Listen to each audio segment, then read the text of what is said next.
Hello beautiful souls and welcome to my channel, welcome to another pick a card.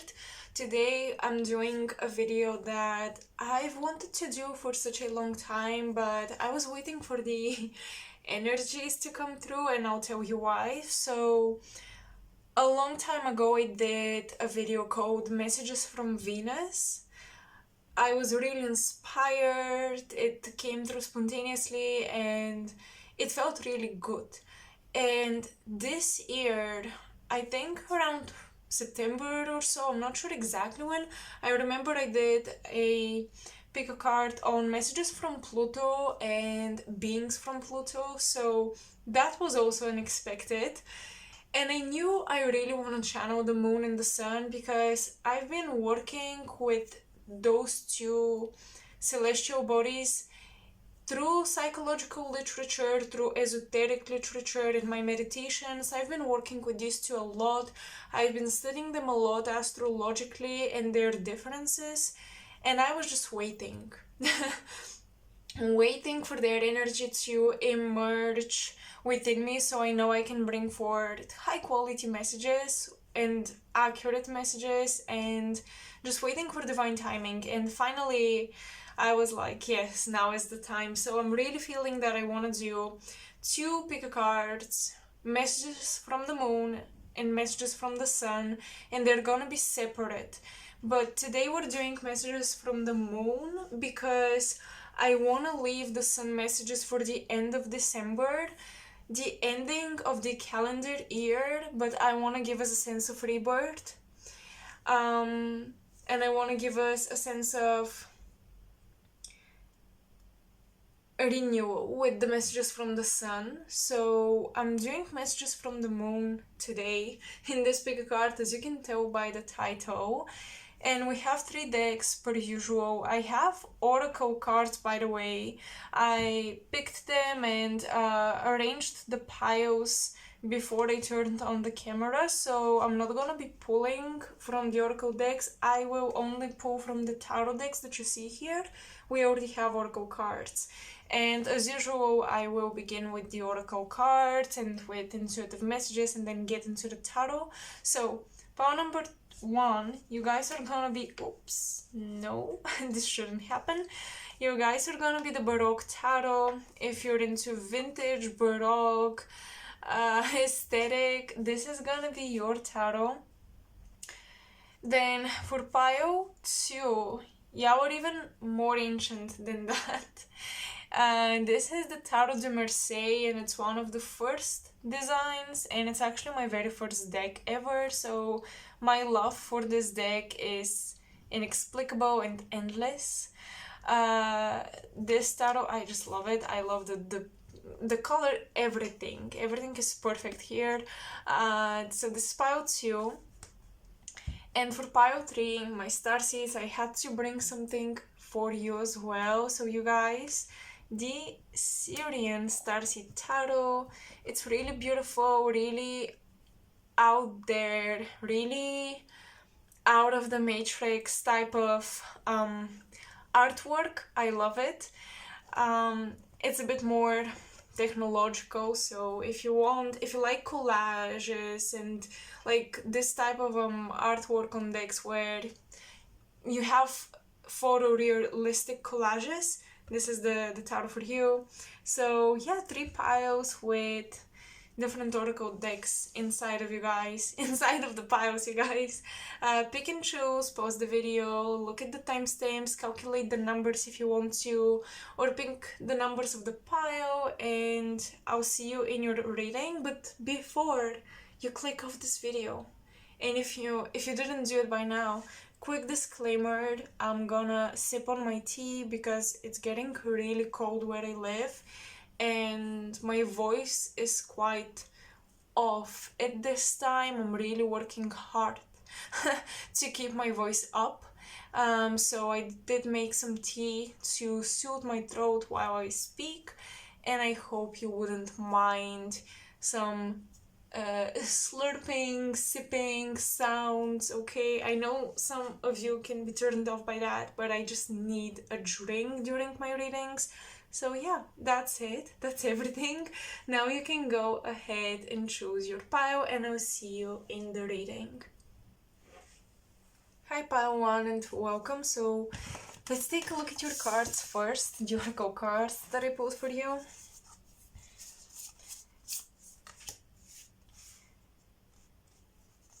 You have the mystical shaman, Uranus, genius, the peacock energy. We'll see how I want to arrange these depending on the colors.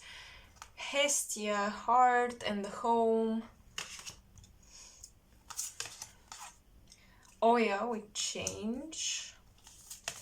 We have the from the Egyptian messages oracle deck. We have Seshat. I hope I'm saying the name correct.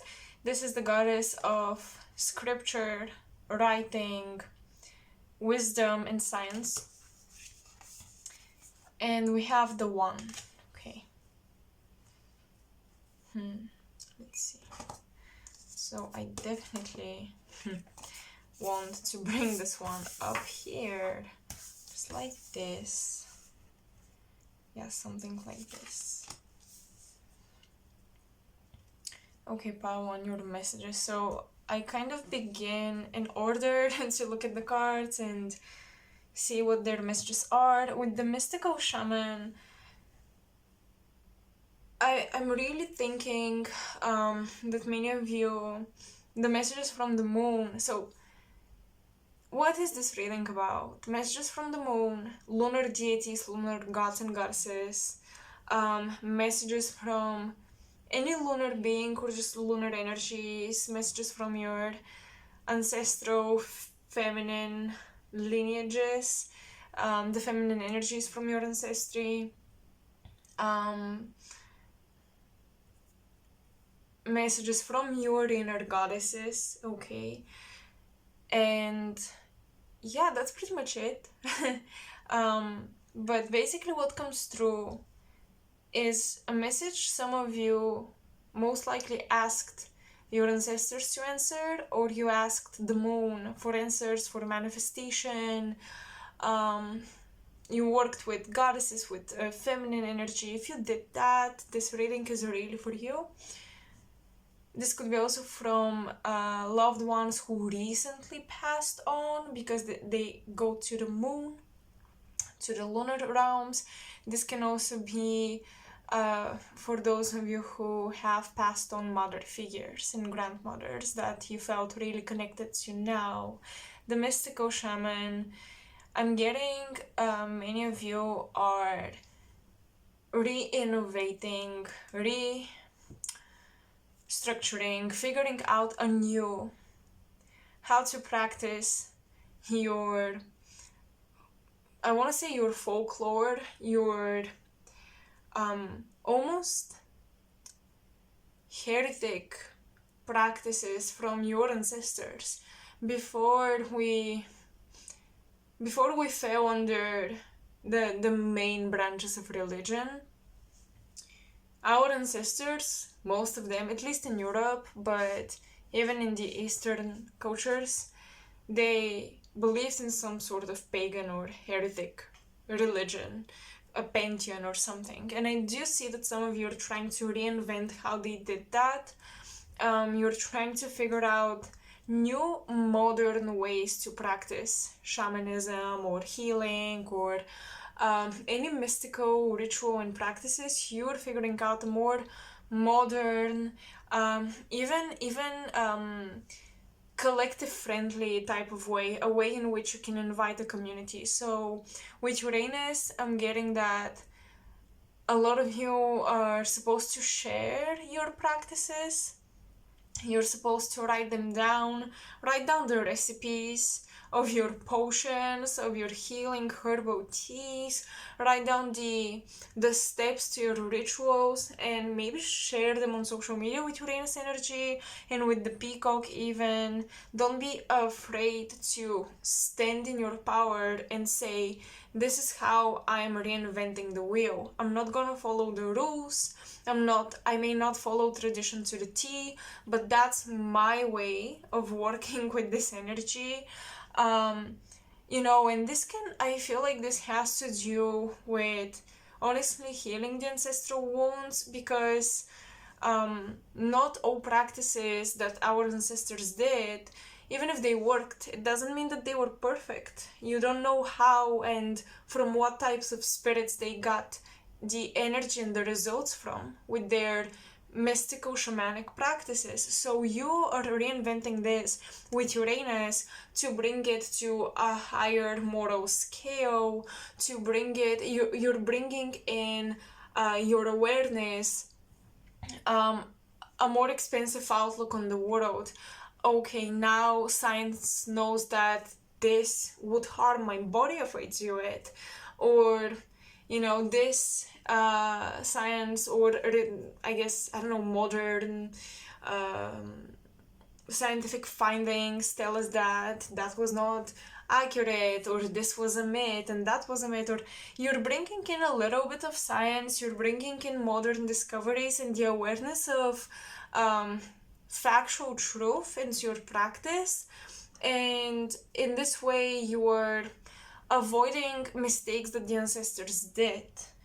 Okay, so sometimes you may, for example, decide to, let's say, take the medicine that you would buy from a drugstore and not maybe the tea, because you really need the medicine to function right, and the tea is not helping anymore, and maybe it was a placebo, maybe it was something else, or maybe the ancestors were wrong or something. There is something here about reinventing the wheel, bringing a bit more science into it, bringing a bit more of myth busting information into your practices, and a lot of you should not be afraid of losing the spark or the magic by trying to be smart about your practices and about your belief systems.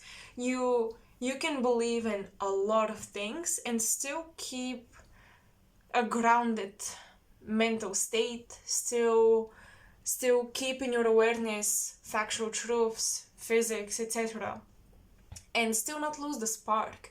And I think that a lot of you are doing this, okay, with Uranus. But also, a lot of you are just modernizing the practice to make it more accessible to the everyday man, and woman. Because a lot of archaic texts would teach you, they would tell you that you need instruments and tools and herbs and things for your magic, for your ritual, for your manifestation, that an everyday modern man or woman would have a really hard time getting their hands on this. And it may not even exist no longer, or it may be super expensive to own these instruments and tools because somebody throughout the ages monopolized them and made, capitalized on them. So maybe you no longer have access to them as people did in the past. The grimoires, the occult books, whatever you're reading, the traditions of your ancestors may not be budget friendly anymore, because you don't have your own garden with your herbs, etc. So you're modernizing it from that perspective. Okay, and I just see you rebelling. You're rebelling against many things. You are not meant in this lifetime, at least, to fit into a box of one tradition, of one practice, one belief system. With Uranus, that's impossible. I do see you connecting to many different groups, sometimes even opposing groups, but I'm getting a lot of Gemini energy here. You're collecting data from a lot of different places, from a lot of different people, from a lot of different communities. And the blessing that a lot of the goddesses and feminine energy that you're working with, consciously or unconsciously, the blessing here is that you are able to kind of step into any community without messing up their flow, without disturbing their peace, almost unnoticeable. They just accept you. Because many of you, when you step into a space, people feel like you're bringing in abundance or you're bringing in resources. They want to, they accept you because they know they would benefit you by your presence or by your influence, or maybe some of you are influencers and you can popularize a community by becoming part of it, and that community would expect this from you. Your friends also, they may let you in their circles, like groups of friends that have been together for years, and you just meet one of them, you grow closer to them, or maybe you meet a couple of them and they accept you into the group as if you've been with them forever, even though you have not. And that's because you bring a lot of genius energy, you bring a lot of knowledge, you bring a lot of wisdom, science, you bring a lot of open-mindedness, acceptance. Like, the peace and the flow of the group doesn't feel threatened by you, although you're somebody who initiates change, and you're a rebel, and you're somebody who creates a thunder. Okay, you're somebody who is very, your mind and your ideas are very electrical. It's almost like you make people click, you make them tick, you make them feel a bit jittery and impatient, and they just want to change their life when they see you, when they come in touch with you. But they also like this energy. They like that people are rarely bored around you. Okay, you're the one that can touch a lot of people without even trying to do it. It's just who you are. It's your mind, it's your knowledge, it's your shamanic abilities and shamanic aura and presence that touches people, okay, changes people, or inspires them to change. And it's like, even if people have a short attention span, they would pay attention to you. So that's really nice to have in modern society, to make people pay attention to you, pile one. So good for you. But yeah, I just see you accepted in groups where maybe they usually don't accept people. Maybe these groups are very closed, or they hold prejudices, etc. But you go there, and just by being yourself, they're like, yeah, we're gonna accept this person, we're going to talk to this person, we're not going to hate this person behind their back. So I feel like very little people actually hate you behind your back or something, because you're usually quite upfront, honest. You bring to the table fairly and openly your knowledge, and people feel like you're an open book when it comes to your wisdom.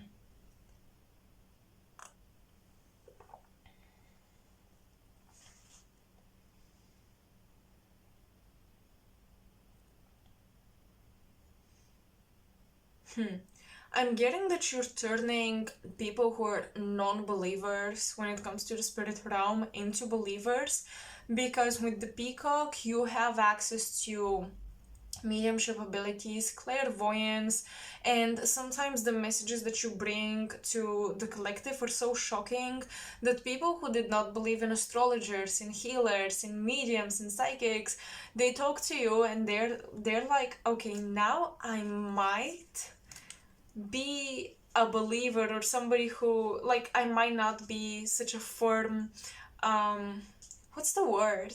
Non-believer? I think there was another word to this. But you have such a strong connection to the one, the source, the universe, God, this energy that people feel like they're out of touch with it, so they reject it or don't believe in it, you're in touch with this energy. You're in touch with this universal fire, with the collective consciousness, with you're in touch with information beyond the physical realm.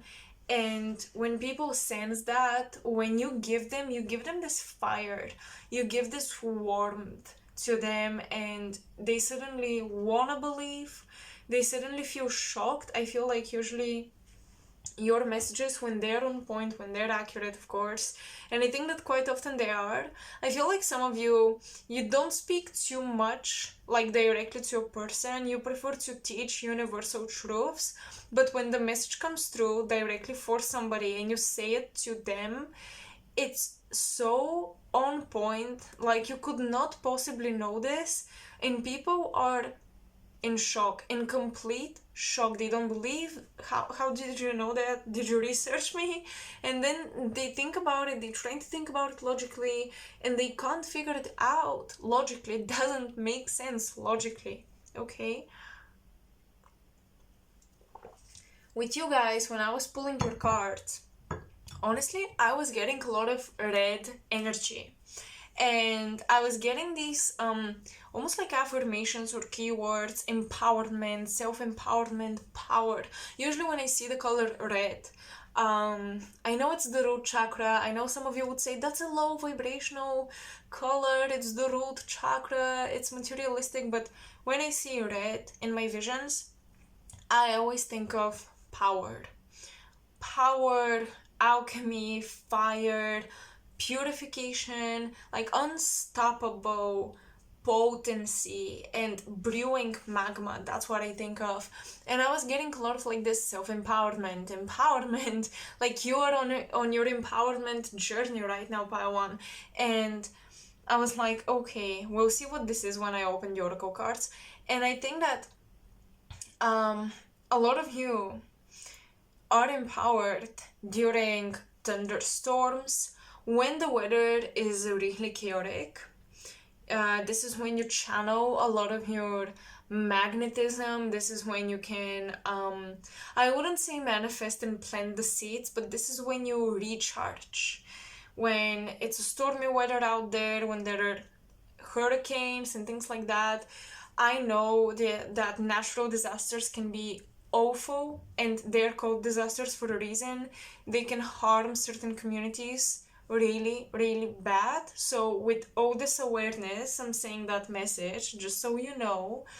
I'm not being ignorant here, but during such times, you channel this energy and you recharge your being, okay? You recharge yourself, and that energy, usually after the storm and the weather is gone, you can use that and externalize it in some type of way. So you may feel like you're gonna have a very powerful comeback or a glow up, or you're going to reinvent something, reinvent your craft, reinvent your style. You shock people after such recharging periods. I would say you definitely have periods when the batteries are completely run out, and I don't think that's a healthy thing to do, but I just feel like it's part of your learning curve, okay? I feel like you guys tend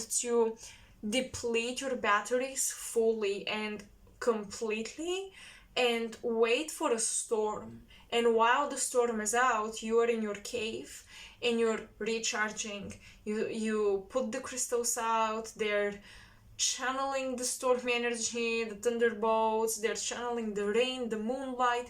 You grab that, you recharge yourself, and then you come back out of the cave when the sun rises again, and you're this completely new version of yourself. So, and this can apply to your spiritual practices, this can even apply to your psychicness. Like, you deplete yourself to the point where nothing is coming through. You don't feel psychic even anymore, or you don't feel like your gifts are working whatsoever anymore. until you go hermit mode and there is a storm out there. I feel like there's something about specifically waiting for the weather to become almost dangerous and scary out there, and you go in meditation inside in a safe space, but you're channeling what's going on with the earth, and you're channeling this, and then when everything comes back to normal, everything is sunshine and butterflies and rainbows, you come back out and you're recharged. So that's what I feel. Also, another thing that I wanted to say, with this thunderbolt energy, give me a second because I think I forgot it. What was it? So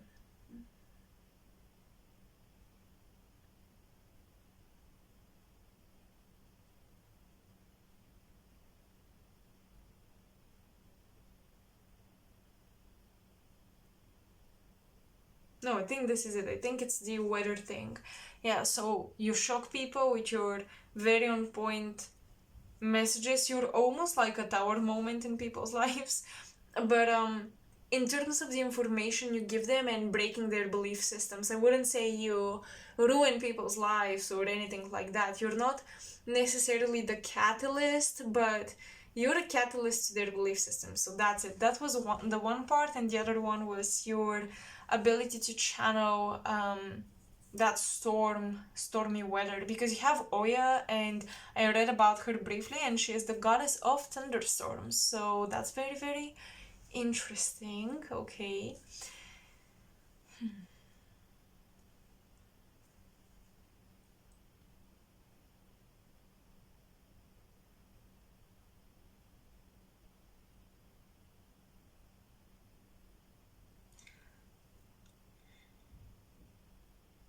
Now, because we're talking about the moon, and how do I say this? I guess this is just a message for those of you who know at least a little bit what I'm talking about. So the theory is that there is an artificial moon. The moon is a base. The moon is a base for, I don't know, different civilization, or for high human technology that is put on there to control the mass mind. I can totally see that, but in my personal belief system, there is indeed an artificial moon, but there is also a real, completely organic, natural moon. And I feel like for a lot of things, that's the principle.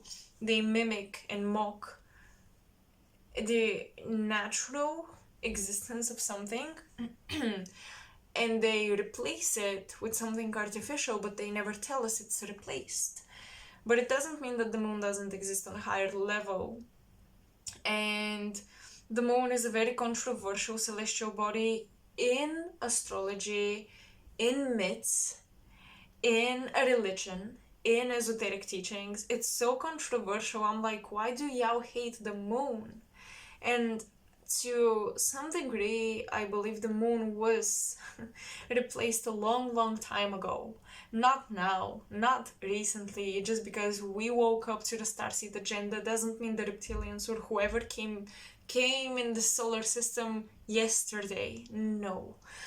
So I think the moon was indeed replaced a long time ago. And there's something here about weather control machines, weather control technology, that with this Uranus energy in the mystical shaman, you guys can see. I feel like some of you guys have this peacock third eye vision into the artificial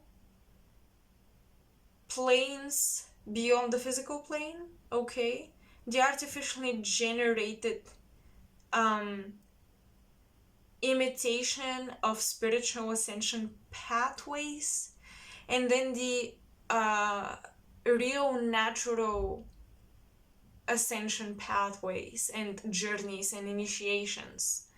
And it's almost like some of you, there are days when you look up to the sky and you feel so connected with the clouds, with the stars, with the moon, with the trees, with nature. And then there are other days when you look around you and you feel like you are in a VR game or something, and things are almost glitching in your third eye. You can see it with your third eye. So there will be days when you're connected to this natural organic stream of electricity, stream of higher energy, higher consciousness, and maybe not even electricity, but the impulses of data and information that passes through an organic matrix, an organic telepathic grid of the earth. You connect to this some days, and other days you are linked to something artificial, and those days might feel like you're swooped into a bad habit cycle or bad patterns that you know that are bad. You get triggered by polarizing agendas, gender polarizing agendas, masculine versus feminine, rich versus poor. You get into these polarities because Uranus is a higher octave to Mercury. Okay, so Jupiter, although is opposite to Mercury, it's Uranus that will transcend this duality, because Uranus is like, we're all different and we still are all worthy. Okay, it's uniting and homogeneous energy. So with Uranus, in some days you transcend the duality set in place purposefully in the inorganic matrix, and I deeply believe that this inorganic matrix, the false reality or the glitchy reality that some people capture on camera, that some people have crazy paranormal slash metaphysical experiences, I believe this matrix is generated through the moon. But not only. That's why the moon and the sun are so interesting to me, and that's why I wanted to channel them and their energy. But yeah, ultimately, as a mystical shaman with the peacock energy, you can see both, and you can gain access to both. And I want to tell you, pile one, your message from the moon, and we're talking about the high vibrational, organic, true, pre-existing, primordial moon, okay? She's telling you, you know what being connected to the one, to the source, to God, to the universe feels like. You know what it feels like. So you've been given both sides of the experience, so you can differentiate where you're drawing powers from, what are you connecting with, what are you channeling on daily basis, where is your energy on daily basis, based on which matrix are you experiencing. Because the idea that when we get out of the matrix we won't end up in another matrix, to me is a bit of a paradox, because everything has a set of rules, a set of metaphysical, physical, whatever rules, even spiritual rules. It's just that they become a lot more abstract, a lot more difficult for us to even conceive of the higher we go into the worlds, the more ascended worlds. So the message here is that you know the higher and the lower matrix, okay? You know the false reality and the true reality that you can experience. You've been linked to both. You've been given a taste of both by one, and your power is in your ability to differentiate that. And being able to differentiate that, when you feel like you're linked to something fake or false or unreal or a glitchy matrix, right? Well, don't stress about it. If it's throwing rocks at you, why would you stress about it? It's false reality. Don't do it. Or don't pay too much attention to the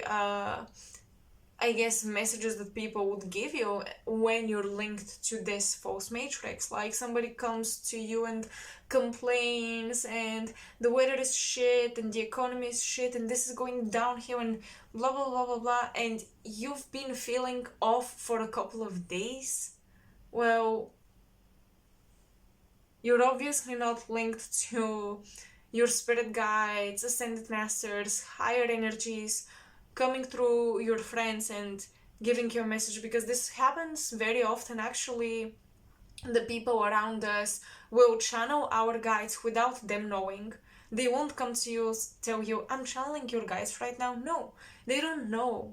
But you're receiving the message you're supposed to receive. Especially when friends are acting out of character, but in a good way. Or they say something out of character, but it really resonates in a good, positive way. You feel like, yeah, this is higher guidance, this is higher wisdom.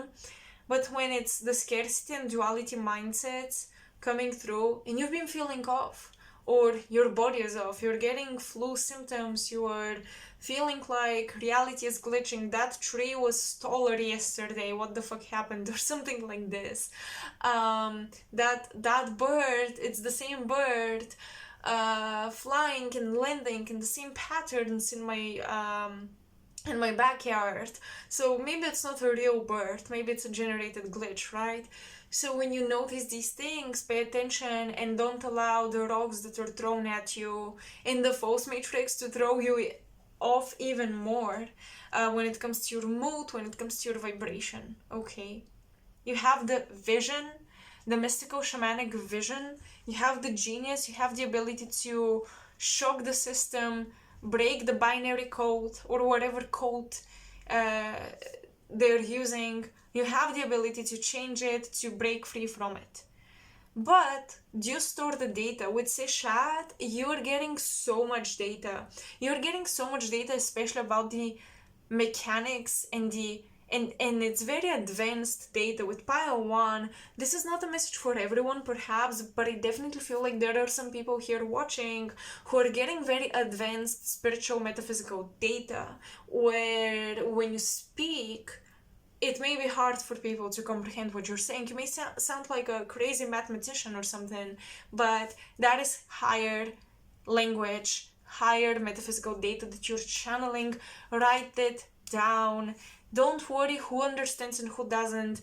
At some point, I told you I'm feeling Gemini energy, so if you have Gemini, rising, moon, sun, Mercury even, at some point, you're gonna become the translators, okay? At some point, you may be called to step into the role, not just of the shaman or the medium or the psychic, but to step into the role of the one translating what the higher hierarchies above the false matrix are trying to send us as a message, and how are they trying to break through the layers of the false matrix, that the layers that are built, let's say metaphorically, above our heads, right? Imagine there's a dome above our heads, and then if some higher power broke through that dome, or they have to break through the dome to get to us. So you will be somebody translating their encrypted data that is hacking the electrical or encoded dome or whatever. Seeing the code in the code. Okay, that's what you're going to do. So let's get into the tarot messages. I'm gonna keep the oracles actually on the side in case I want to reference anything.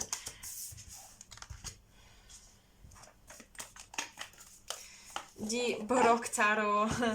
I think that pile 1, the souls, the people watching this feel like things were better off in the past or something, but you're still hopeful.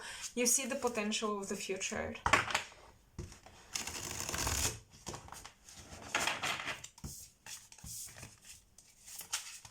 I'm hearing don't give up on the potential of what the human experience can offer and what you can experience being human and being here.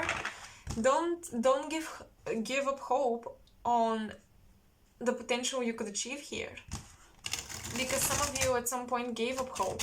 You felt like there's no escape, there's no exit, but I think that's not true, and I think you're being reassured.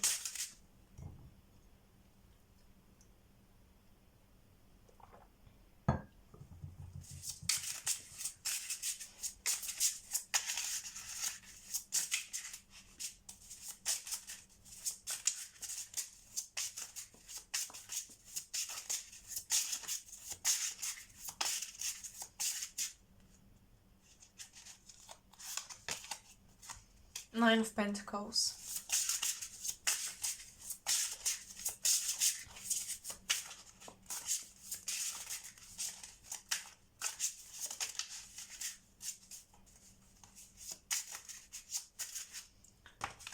See how this woman is enjoying the bird?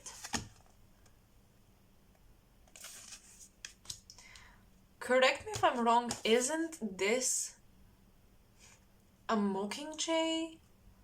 Or maybe I'm wrong, maybe it's some other type of bird. I don't know. The Ace of Pentacles. Oh, right, so a lot of abundance is coming through. A lot of manifestations around the full moon and the new moon, a lot of upgrades with the lunar cycle. You can achieve a lot of upgrades with the lunar cycle. There is something, especially for female hormones, that is really good. Seed cycling, taking different seeds at different phases of the moon, using the phases of the moon to improve your body, the hormonal balance. With the Nine of Pentacles, I'm just getting something about the divide of the cells, right? When cells divide, when they generate new cells, using the lunar cycles to regenerate and heal parts of your body and just your blood with the Ace of Cups. Drinking teas and using herbs and eating vegetables and fruits that are known for generating blood cells, red blood cells, white blood cells, right? Use these things and maybe look up if there is any spiritual or esoteric tradition or belief that, okay, if I eat this that is known to have these good effects on my blood, if I eat it, and you're not allergic to it, of course, if I eat it at this phase of the moon, it says, based on this tradition, that it's going to benefit me more. So try to do things like that, honestly. With the Nine of Pentacles, I just feel like it's going to improve your health a lot.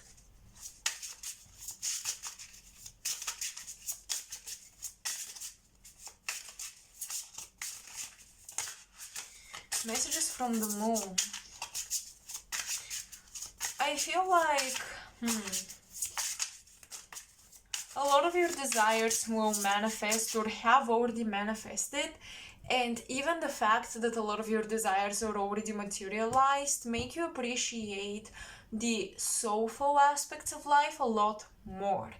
Look at her. She is surrounded by pentacles. I think that this is grapes. Yeah, I think that she is in a yard of grapes, and she's enjoying the bird on her hand that landed on her fingertips. Like, the more abundance you have, I guess you can go into polarities. You can either obsess with it and try to hold on to it, or you let go of this desire for it, because now that you're taken care of, now that you're abundant, you think that you start to see other things as being the actual true abundance. So there is something about appreciating the more philosophical aspects of life, let's say, the metaphysical aspects of life, the more meaningful aspects of life, just appreciating them so much more than the material things. And despite all of this, the material things, I feel like, are materializing for a lot of you. All right, with the Nine of Pentacles. Three of Pentacles and Six of Cups. Wow, so we have earth and the water. This is amazing. So, with the Three of Pentacles, you're learning a lot. You've been learning how to build your garden, how to cater to your garden, how to take care of your body and mind. And this has been having really good effects on your soul. A lot of, I feel like for some of you, those of you, let's say, who have been doing, who have been on a health journey for mental health purposes, it's really having great effects. I do see a more pure, more spiritual experience of your higher self. I do see a more intimate experience of your higher self with the Six of Cups, with the Ace of Cups. A lot of clarity on your past lives, a lot of clarity on who your soulmates are. There is a possible collaboration with a soulmate here, learning together, mastering something together, mastering your craft together. There is somebody who wants to bring equal value just as you are bringing into their life, and they want to come into yours, okay? So I feel like there is definitely a proposal of abundance. It's a very abundant and soulful offer at the same time. There is something about getting your mind and your spirit and then your material practical life and lifestyle, getting them to collaborate, getting them to flow really nice. So there is great balance, you guys. I feel like you're right now either hacking the system, hacking the matrix, finding the cheat codes to life. There is something around this.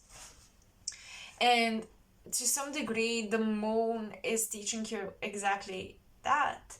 You know, how the physical reflects spirit and vice versa, and how are they connected.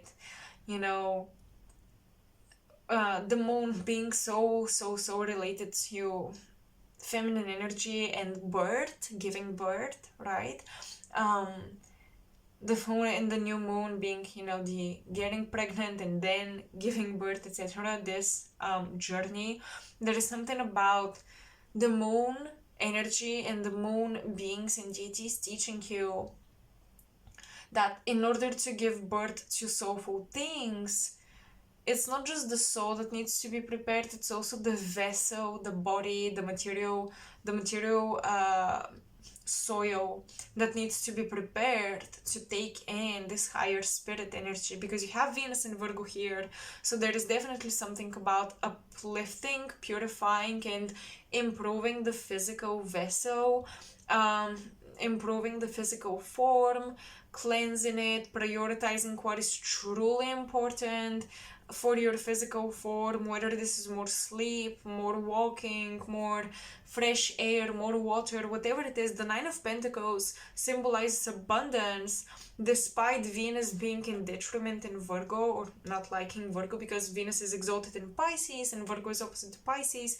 Despite all of this, the card represents abundance, because merging Venus, the planet of beauty and physical manifestation, with the sign of physical refinement and detail, it gives you a really pure, refined, holy materialization. So your manifestations here are not the Ten of Cups or even the Ten of Pentacles. It's not too much. It's not too materialistic.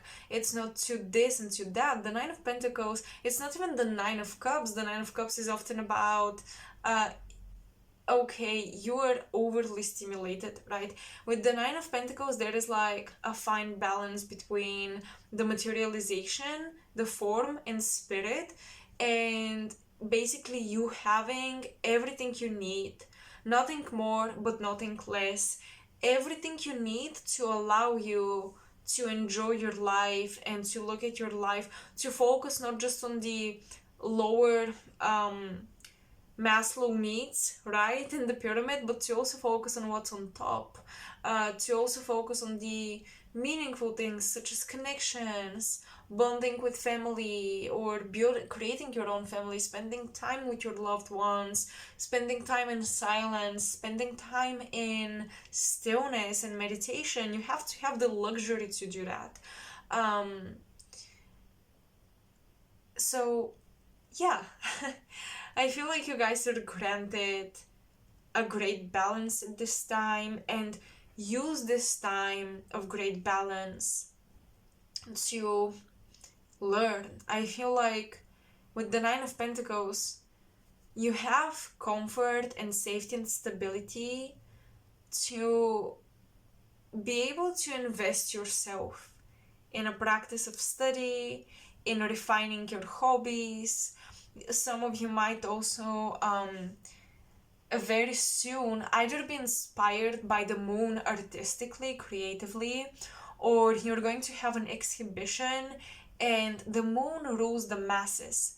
So I feel like there is something about this exhibition, this presentation, or this movie maybe that you're participating in creating. Maybe it will be put out there with the moon. There is something about people receiving the content in your art and your creation on a deeper level. Maybe you're putting out there healing potions, you're selling them in a shamanic store or something, or you're putting out there services that you've been refining, minimizing, like being more minimalistic with it, but you've been refining it. You've been really listening to spirit, what you need to put into this creation, nothing less, nothing more than what spirit gave you.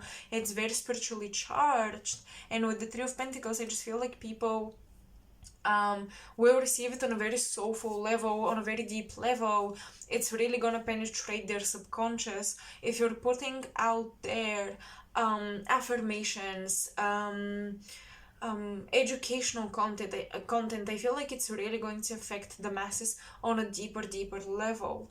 And some of you, many of you, are connecting with a community that is outside of the algorithms, of the artificial algorithms, of the artificial matrix. So your exhibition, your art, your platform might be pushed out onto people's pages, despite the algorithms not very often favoring real healers. And by the way, there are people with big platforms who are real healers, amazing astrologers, amazing tarot readers, amazing spiritual teachers. But there are also a lot of people who are out there with the big platforms that are selling the same story. So both exist. I'm not saying that if you have a big channel or a big IG account or whatever, or even if you're just a popular artist or whatever else,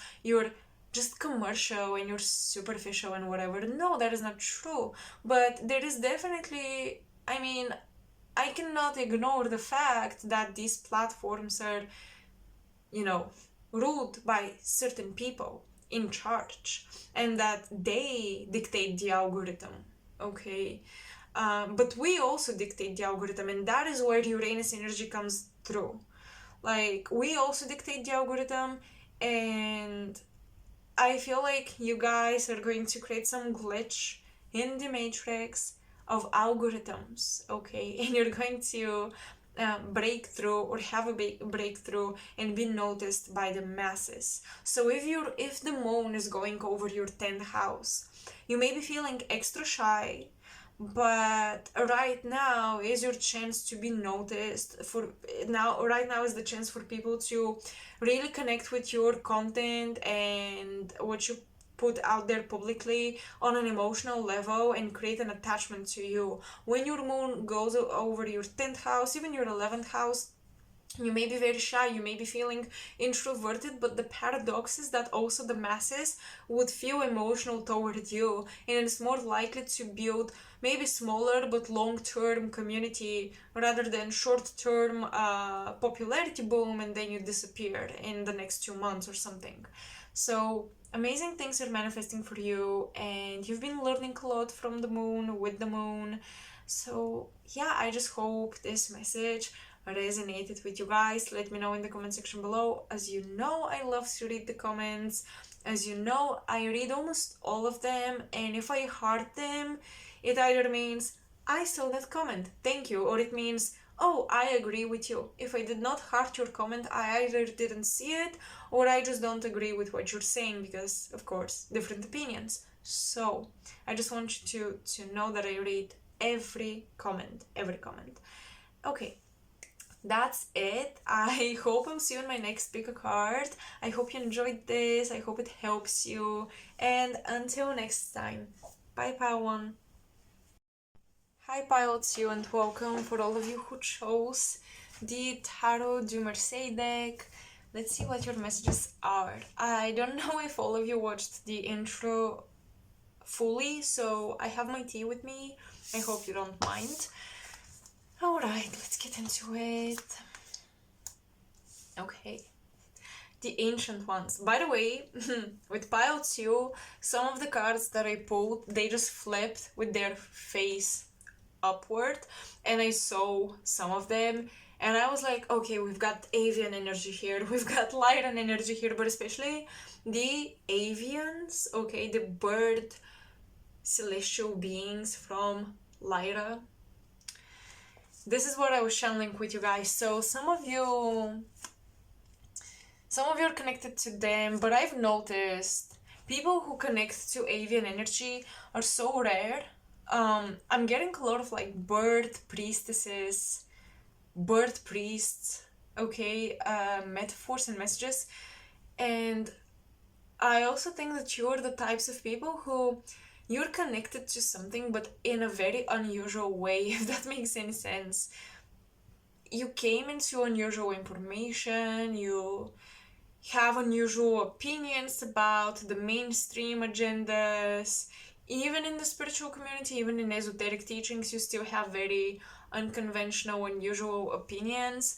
And the avians, the blue avians, that's what they're called often, I've noticed people rarely realize that they have a connection to them. So, just saying, you may not even know. Some of you know that you're a bird priestess, that you have a connection to birds, but you don't know where it's coming from. You think it's very earthly, but it's not. These birds represent your star ancestors. The water element, okay? We have music, we have rain, we have waterfalls running in the background, little fountains, little fountain decoration for the house. Like the sound of water helps you channel, the sound of rain helps you channel.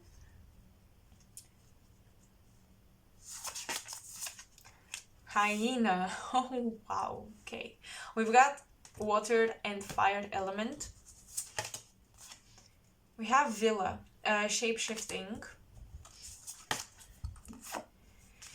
We have a goddess whose name I will butcher 110%. Seri or Cherry Dwen. Okay, I know I'm saying it incorrect. Death and Rebirth. Death and Rebirth. Oh, this is from the Egyptian deities messages deck. Heka. So, Heka to me sounds like a feminine name, because in my language most female names end with ka. So it was very mind-boggling to read about this god, Egyptian god. Yeah, so he is a god of science and justice, and there was something else. Writing in scripture, but more so science and justice. Oh yeah, and healing in medicine. And he was one of the priests of thought, or people that work with this god, or one of the priests of thought. So definitely bird energy. Thought had a, not the ibis, I'm not sure if it's the ibis or it was another bird, like the head of thought, right? It's a bird head and the body's human. So definitely bird energy, healing, ancient medicine, ancient medical science, I want to say as well. And we definitely have a cauldron pouring, brewing something here. She's going to put a mushroom in it. So yeah, with the death and rebirth. Interesting. The temple. And the comic. Okay, I gotta rearrange the cards, because this set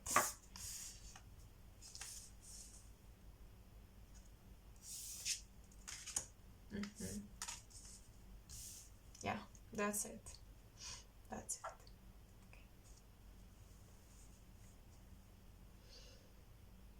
Okay, I'm just gonna need a second.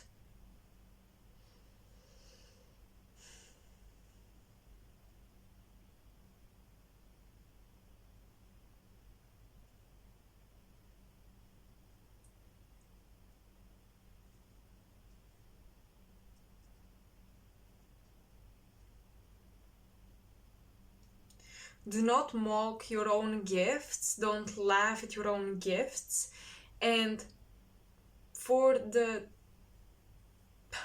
oh god, for your own spiritual ascension, don't mock your ancestors or their beliefs and their magic, or like your grandma wants to heal you with this specific porridge or whatever. Don't laugh at her thinking, oh my god, everybody in my family thinks that they're doctors and they don't know what the hell they're doing. Please stop it, because you guys have healing abilities, but I'm getting a lot of you don't want to tap into them. Because it feels like a false science or something, like a pseudoscience.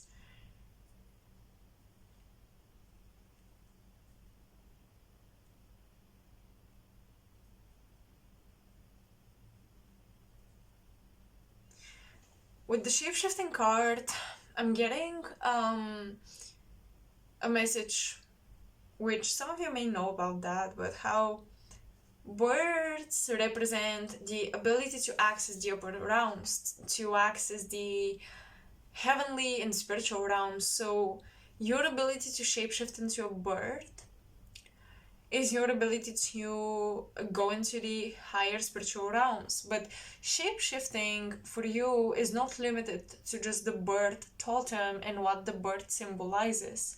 You can shapeshift, as you can see, into a wolf, into a horse, into any animal. Shapeshifting is about that ability to be multitude of yourselves, multitude of things, multitude of versions of you.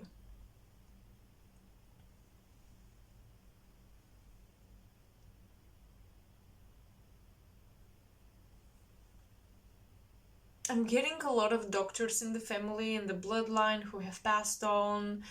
They may encourage you to go into the medical field. You may be fulfilling somebody, like an ancestral dream. Somebody really wanted to be a doctor, a nurse, and they didn't get to do it, and you're going to fulfill that dream of theirs. And they're really supporting you. They're gonna help you from the other side to achieve that goal. With hyena, okay, the mockery message that I got, I feel like Spirit was trying to tell me something else. So somebody might be mocking you for the way in which you heal yourself, or for the way in which you claim you're healing others. And some of you recently visited the temple, okay, and you accessed a lot of information about how you should heal, what potions, what perfumes, what should you do. You gained a lot of insight on this, and you work with very unusual rare spiritual energies and archetypes, like the blue avians, for example. Once again, I don't know very many people connecting with them. It's not one of the main starseed agenda parts. And the dangerous thing is that usually when something is unusual, people take it to make themselves look unusual, like, look at me, I'm so special, with my spiritual guides. But like, what the no. I mean, it's just that with your guides, I feel a lot of people don't understand how you communicate with them, or what you do, or why you do the things you do. And there is mockery. There is mockery around you visiting certain places, and I guess learning the culture, shape-shifting into the culture, shape-shifting into the priests and priestesses that served in those temples, even just shape-shifting mentally, not even like trying to learn about that, not trying to pretend you're part of this culture, but you want to learn and respect the culture. And people may mock you about this because they don't understand the beings that guide you.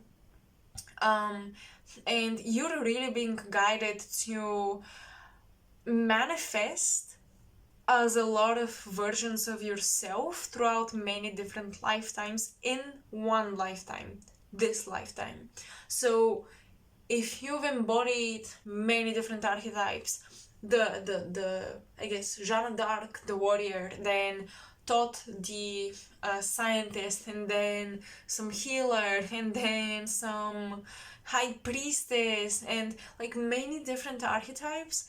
In this lifetime, you're gonna be taken to different sites and explore different cultures, and you will embody a lot of different archetypes, and people may mock you for just because they don't understand the path that you're guided to walk on.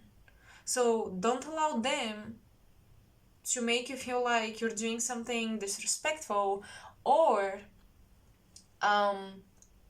not disrespectful, don't allow them to make you feel like you're doing something that is a mockery of spirituality, I guess, or devotion, or something of that nature. There is something about hyenas trying to convince you that you are the hyena, if that makes any sense. People who themselves are not very vigilant with their spiritual practice, trying to tell you where you slack off. This is what I'm getting. And the moon is saying, look at yourself really clearly. Look at your reflection. And what do you see? Don't allow people to put a mask on you that you never agreed to wear with the comic energy.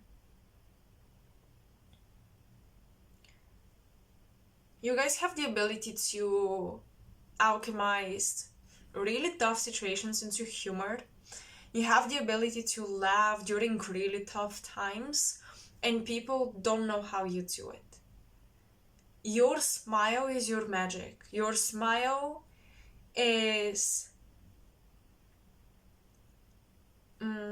mystical. Your smile is magnetizing. You can go through the roughest times, but you smile. And people don't know how you do it. So they may try to mock the way in which you heal and the way in which you remain healthy and connected to your spirit. So if you remain healthy, and if you do your healing, and if you remain connected to your spirit guides through smiling through the tough times, okay, keeping a smile in your heart space through the tough times, keeping the prayer up through the tough nights. If people try to mock that and tell you you're fake, you're pretending, you are, this shapeshifter who plays a role, you're not authentic or whatever, you're not honest with us or whatever, they just don't understand the way in which you heal.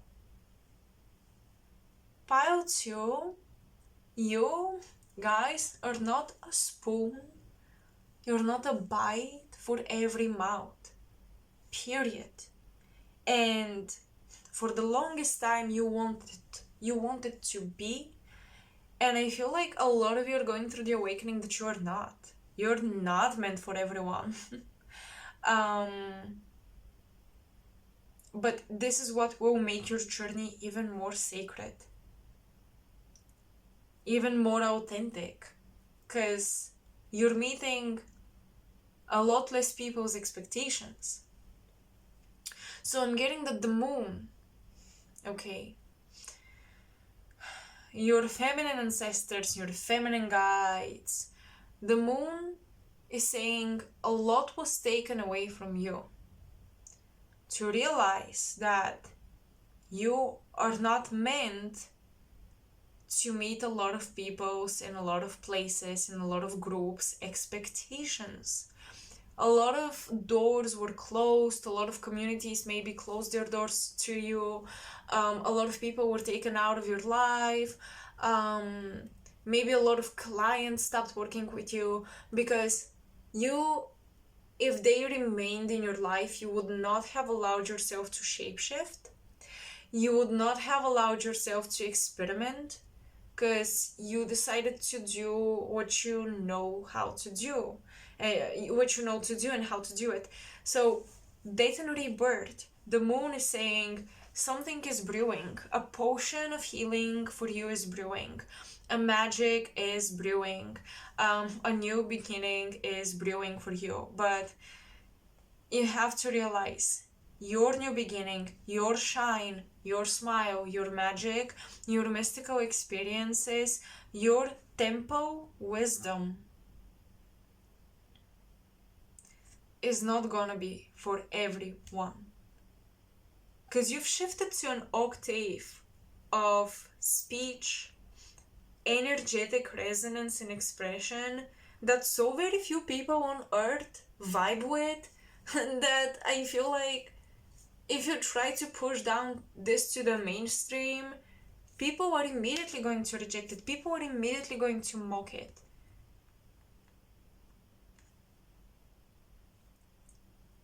And if they don't mock it, they may feel like it's fake or it's sad or something like this. So there is a lot of projection that I'm feeling, and the moon is saying that you have to look at your reflection authentically without people's tint on your reflection. You guys will really benefit from the solar messages I'm getting when I do the sun pick a card, so I'll try my best to do it as soon as possible, but I also have to wait for the energies to, ripe within me so I can bring out the messages. But I'm getting that the moon is saying the moon is saying that she shines thanks to the sun, but it's not the solar light that makes her who she is. Because she is there even when she's a new moon, even when she's dark. She's also there. So the light of people will illuminate who you are only to the mass, to the collective. That's what the moon represents, but it's not mandatory for you to exist as who you are. The light of the the light of the collective recognition does not define who you are, and you don't need to exist as a shaman. You don't need to be told you're a shaman to exist as a shaman. You don't need to be recognized by anyone as a shaman, but by yourself to be a shaman, or to be a healer, to be a doctor, to be successful even, to be authentic, to be spiritually awakened, or to be happy. You don't need to be told by people, yeah, I think you're a happy person, or I think you're a positive person, to embody that energy. A lot of you are building temples. A lot of you are building temples. Your own sanctuary. Because you will really need it. Expect to be working with a small group of people. But you'll be working with them long term. Or you'll be working with them on such a deep, detailed level that you will realize you don't need a large community to be abundant. You don't need a large community to sustain yourself. When it comes to your business, when it comes to your purpose, you don't need the large recognition, because you may have a small community, but they're all really abundant people, really high quality people who really appreciate what you give to them. And you can make a living off of that, or you can feel safe and you can feel like you're gonna be sustained. Because with the tempo, it does boil down to, am I safe enough? Do I have a sanctuary? Do I have a place to go to? And often our sanctuary is our home. Often our sanctuary is having food on the table. Okay, these things allow us to not worry about the material plane and shift into more spiritual planes.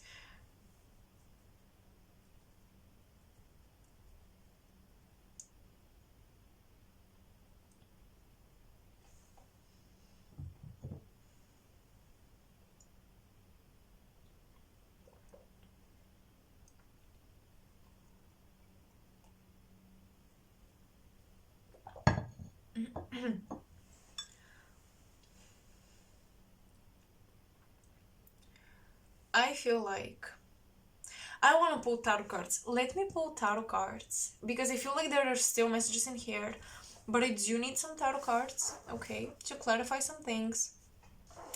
Because I'm getting a message right now, but I want a confirmation in order to say it, okay? It's a good message, don't worry. I know that was a little... It wasn't tough. I just feel like it clarified for you something difficult to accept, but it's something you know. You know this. I'm not telling you anything new, but I'm getting a good message that I want to confirm, so...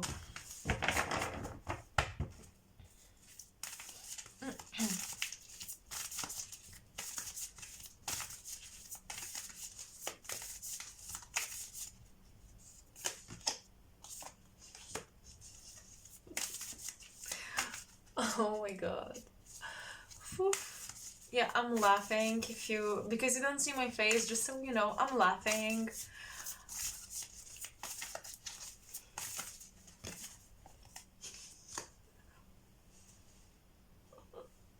Oh my gosh. I'm laughing because I was like, I want to confirm the good message, and y'all got the Wheel of Fortune with the Ace of Wands. I mean, do we need to continue? Maybe let's not spoil it, okay? Maybe let's not spoil it. Yeah, but literally I'm gonna pull cards later. So, the Wheel of Fortune and the Ace of Wands. What I was getting here with the shape-shifting energy and the death and rebirth, like these cards, I was getting that you're gonna be on this journey where you're gonna kind of get to rock bottom, where people are mocking you, or not believing in your abilities, or not believing in what you're saying. They can't resonate with your channeling, with your way of healing, with your journey overall. And people maybe think that you're pretending to be happy, you're pretending to believe in certain things. I feel like you're gonna be on that path where you reach dead end, you reach rock bottom. And then destiny smiles on you just like you kept your smile. And you smiled at the world the entire time the world did not believe in you. You were smiling through the disbelief of others, and then destiny will smile on you. With the Ace of Wands offering you a great new beginning, and I feel like you're going to achieve something very, very successful with the exact parts of you that others did not believe or mocked, or whatever else they did. Those exact parts, let me tell you, you will rearrange them. You are not gonna do what you're doing now, but you're going to rearrange those parts, and you're going to rise up as a phoenix.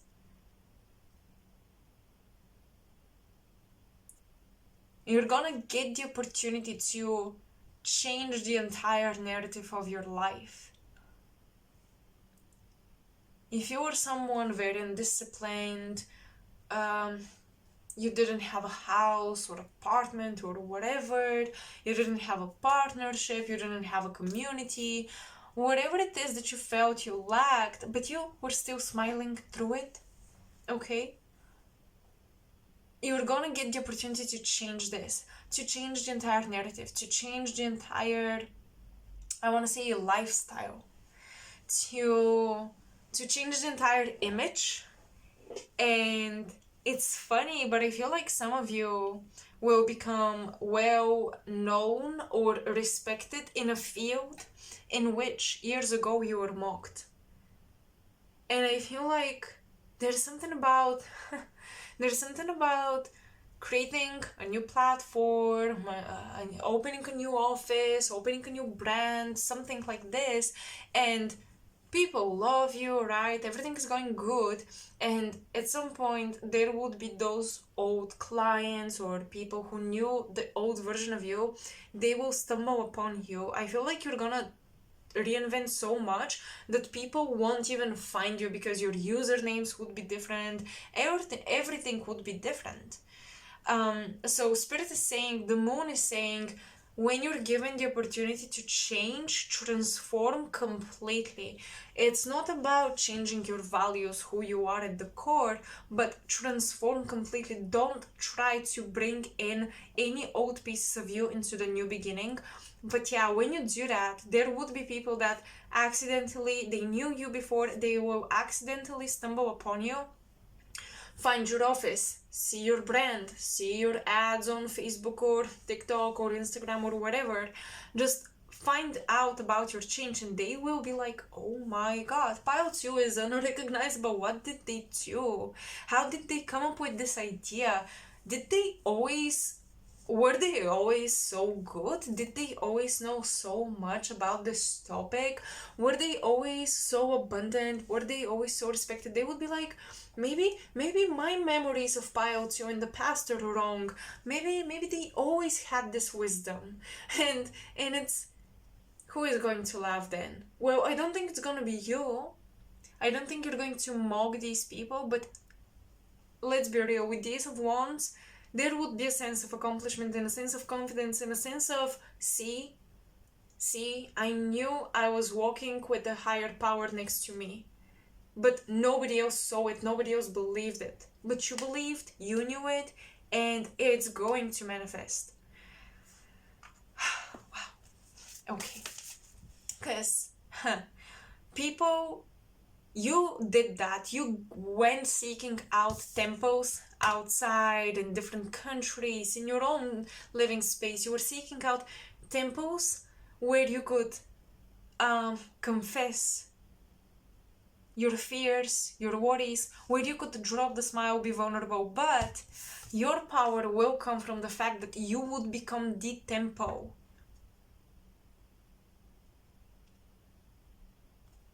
You would become the temple. You would no longer seek it outside of yourself. You would no longer seek shamans, the validation of your connection to the universe. You would become the temple. So when people enter your space, they will feel divinity. Because in the past, you were chasing the temple, you were looking for it outside of you, so people could sense how you're looking for divinity outside of you, and maybe that's why they projected that you are not real, authentic with your spirituality. But as you become the temple and people just feel spirit in your presence, this is when it's unquestionable.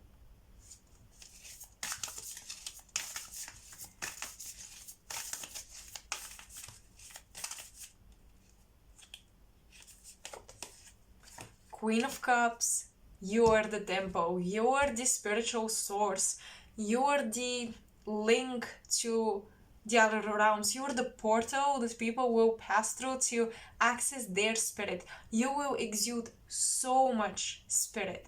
All the art, the symbols, everything that you studied that you felt was not connecting properly. Like you knew there was a connection, but you couldn't link things together properly. So you were seeking a path, you were seeking answers, you were seeking the right religion, the right mythology, the right temple, the right community, the right astrologer or shaman to heal you. You will become the link between everything. So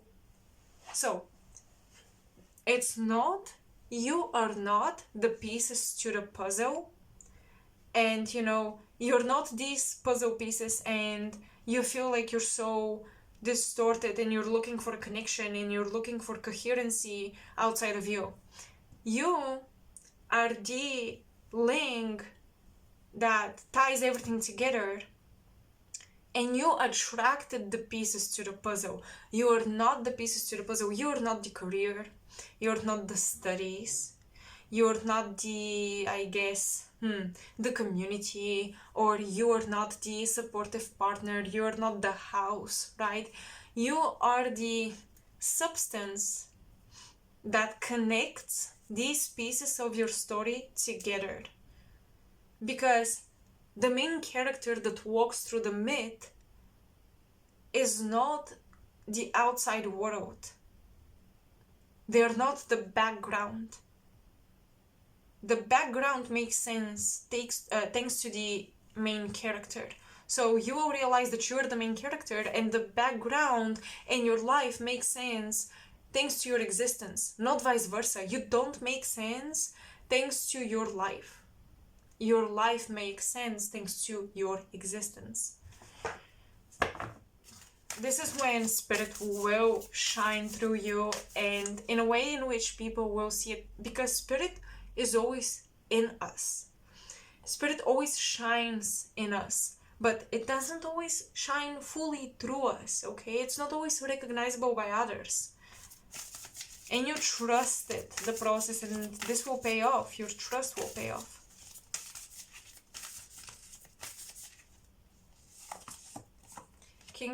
Knight of Swords.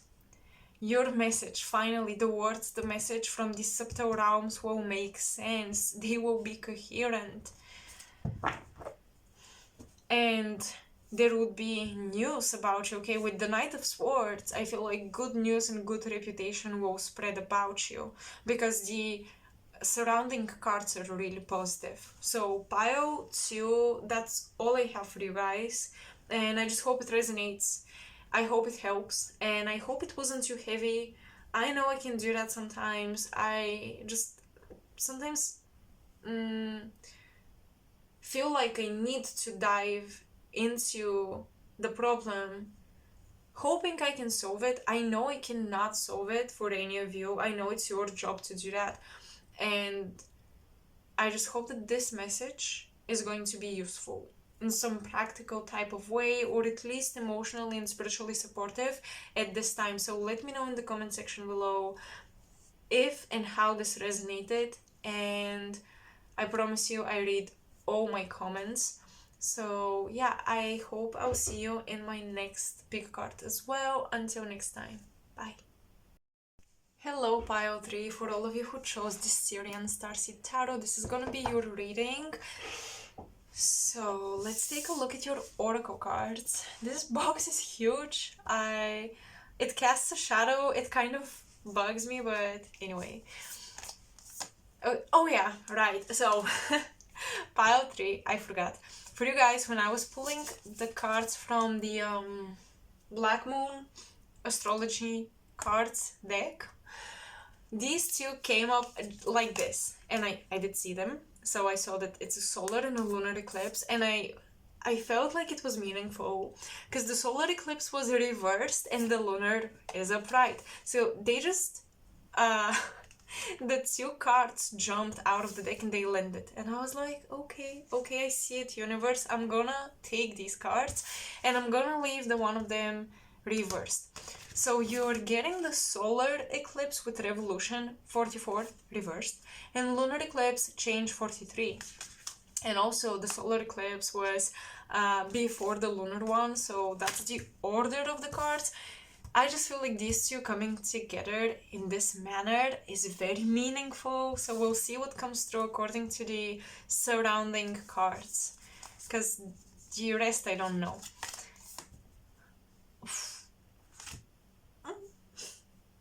Okay, the Jaguar.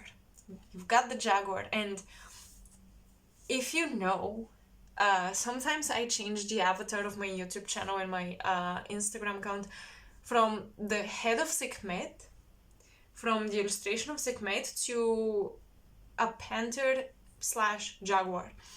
I love the black jaguar. I've connected with this energy a long time ago, and I love this energy. It's so powerful, and anytime I see it, I'm just like, I don't know, I guess sentimental. I just feel extreme, powerful energy coming through. So, we'll see. You have the starfish. Oh my god. Shayla Nagik. I hope I'm saying this correct with the opening. This card is so weird. The illustration is just something that always bugs me when I receive this card. And your whole spread pile tree is so potent. I feel like a lot of you are adepts. A lot of you are very, very smart when it comes to the occult, when it comes to esoterica, when it comes to this stuff. Inanna or Ishtar, but Inanna. Okay, we're going with Inanna this time. Embracing the shadow. Yeah, and that's exactly it. There is actually a lot of darker, okay, shadow energy coming through the cards. I know this may be a controversial message, but I guess some of you are dabbling into some stuff, or you're in between the light and the dark worlds, all right. But there is a lot of shadow energy coming through the cards. I think that's why this card came through, because it genuinely, this card scares me. Like, it genuinely makes me think I'm looking at the thumbnail for a horror movie or something. So you're either working through your fears, you're working through your shadow, or you're manipulating and playing with shadow energies. Wajet, protection. With the Jaguar, you guys, you might be protected, but still, if you're doing anything like playing with darker energies, you're experimenting for scientific purposes, I see you, well, please protect yourself as much as possible. If you're somebody interested in the dark occult arts, you gotta read. And not just one advice on protection. Oh, I'm wearing the evil eye. Oh, I'm saging. No. You gotta read an entire book on psychic protection, magical protection. Not even just one book, a couple of books. Okay. And this is just for those of you who, are not afraid and you're diving into these fields. Read a lot on protection. You don't want to disrespect energies by thinking, I don't have to protect myself. I am divinely protected. You want to make sure you're prepared. Okay. And the desert. Well, that is interesting with the desert, because Wajet is a goddess that protects the royal Egyptian family, the pharaohs, but she is also connected to fertility of the land. She's connected to the Nile River and the fertility that comes along with the tides of the Nile River, right? She is connected to Lower Egypt, and she is also just connected to fertile land and fertile ground. And you have the desert, and it's funny because, when you think of Egypt, you do think of the endless sands and the desert, and these two coming together, it's interesting. You're doing some sort of revival pile tree. You're reviving something energetically here. I still don't know what it is, but even the starfish talks about regeneration, because if you cut a piece of a starfish, the piece will grow into another starfish, and the starfish would grow back its limb.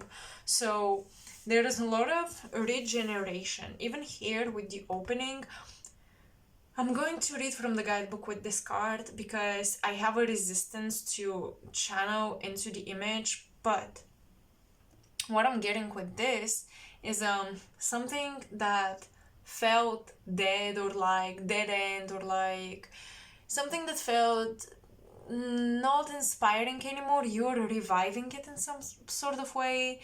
or you stopped doing something for a really long time and it feels like you don't know how to do it anymore, there is a revival of that. Of course, especially if we're talking about your spiritual practices, you stayed away from your spiritual practices for a long time. This is being revived. The moon is reminding you that you can never lose your gifts. They can only weaken a little bit because, of course, practice makes perfect. But you are bringing life out of nothingness, which is a really weird message. But that hand emerging from the desert, I feel like a lot of you are creating an oasis around, when you're surrounded by endless sand and dunes. So a lot of you might be surrounded by people who are not abundant, not spiritual, not motivated, they're not passionate about anything, or you have no resources whatsoever, but you're still making something out of nothing. Yeah, give me some time with the cards. I really want to tune in. We have an eclipse as well. The recent eclipses in Libra, and also the last eclipse in Scorpio and Taurus, on the Scorpio-Taurus axis, and also the eclipse on the Aries Libra axis, these might have been very significant for you guys. But the Jaguar always makes me think about it being invisible, and being protected because you're invisible in the spiritual realms.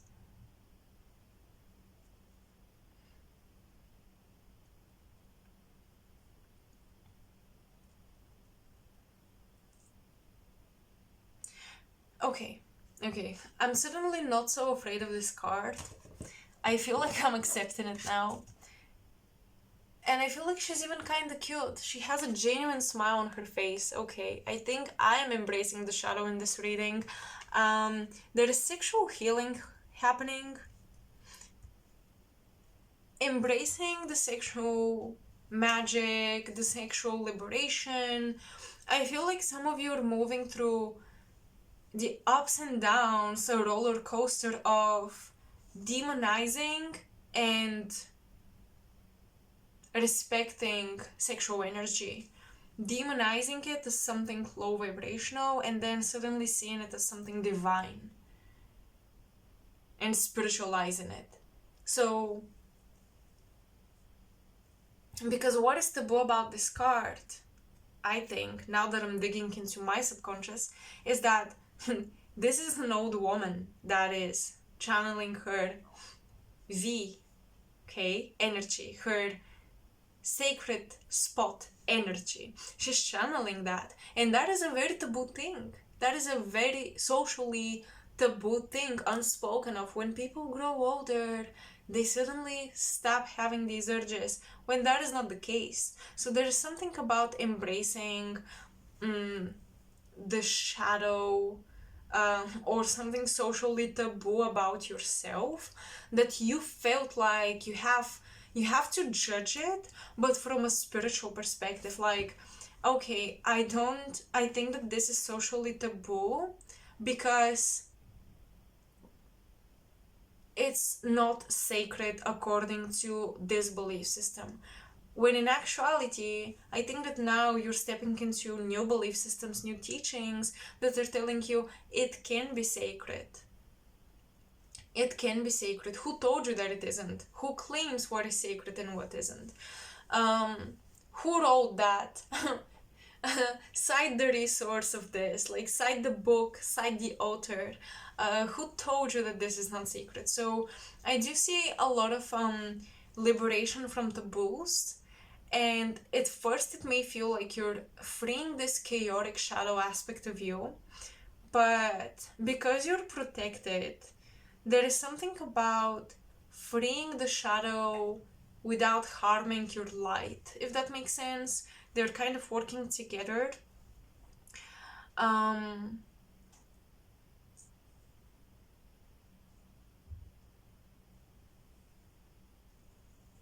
yeah, you're deleting, you're erasing from your mind a lot of social conditioning that masked control behind religion or spirituality or morals and values.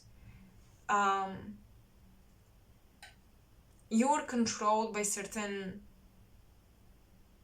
social understandings, but they were masquerading as virtue and values, and this is just a sacred ritual, or this is what people who are spiritual do, when in actuality, once again, who told you that?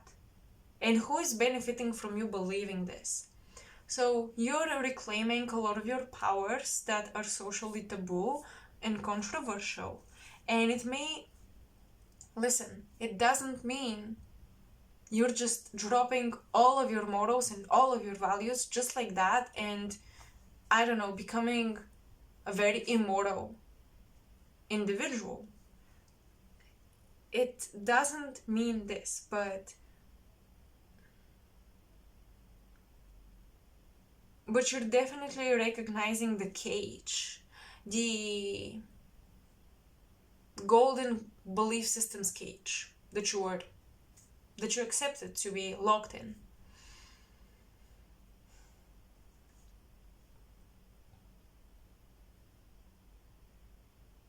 The solar eclipses represent chaotic energy, and they cleanse things, okay? They purify things. I was recently talking to somebody and we were discussing astrology stuff, so I'm gonna bring a snippet of the conversation in this reading because you guys get both eclipses and we were talking exactly about eclipse energy. So we were discussing how, eclipse energy is about getting rid of things, but with solar eclipse, it's getting rid of things with the purpose for a new beginning. You want to change stuff, you want to revolution. While with lunar eclipse, you get rid of things to just free space and just to get rid of things. You cut cords. You don't necessarily get rid of things for a new beginning. You don't end something to start something new, okay? You just end something. I gave this example, think of it as moving apartments. So you're going to move apartments. You're going to have a new chapter. And you're getting rid of a lot of old furniture because you want new furniture for the new apartment, right? So you're ending the relationship with the old apartment and you're ridding the old furniture because you're going to have a new one. You're ending something to begin something new. There is no empty space, okay? You're removing something and you're replacing it with something new.